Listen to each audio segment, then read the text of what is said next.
तर पुण्यात राष्ट्रवादीकडून गुंड आंदेकरच्या घरात उमेदवारी देण्यात आलेली आहे। अजित पवारांनी गुंड आंदेकरच्या पत्नीला आणि सुनेला उमेदवारी दिली आहे। लक्ष्मी आंदेकर आणि सोनाली आंदेकरला एबी फॉर्म देण्यात आलेला आहे। आंदेकर यांच्या वकिलामार्फत हा एबी फॉर्म भरण्यात आलेला आहे। पुण्यातील भवानीपेठ क्षेत्रीय कार्यालयामध्ये उमेदवारी अर्ज दाखल करण्यात आला आहे।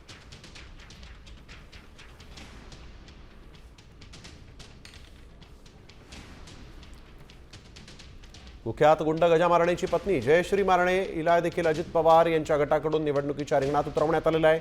पुण्यातील कुख्यात गुंड गजा मारणेची पत्नी जयश्री मारणे अजित पवार गटाकडून प्रभाग क्रमांक 10 बावधनमधून आता उमेदवार आहे।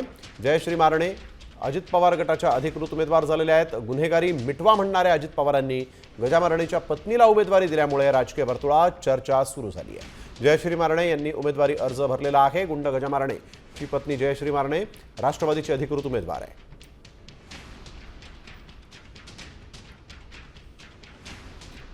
तर गजा मारणे कोण आहे ते आपण बघतोय। पुण्यातला कोथरूड भागातला मारणे टोळीची दहशत आहे। मुळशी तालुक्यातील जमीन व्यवहारांपासून गजानन मारणे हा गुन्हेगारी जगतात आलेला आहे। खंडणी, मारहाण, हत्या, हत्येचे प्रयत्न असे अनेक गंभीर गुन्हे त्याच्यावर दाखल आहेत। पुण्यातील पप्पू गावडे आणि अमोल बुधे हत्या प्रकरणात 7 वर्षांची त्याला शिक्षा सुनावण्यात आलेली आहे। तळोजा कारागृहातून सुटका झाल्यानंतर काढलेल्या रोड शोमुळे तो चर्चेत आला होता।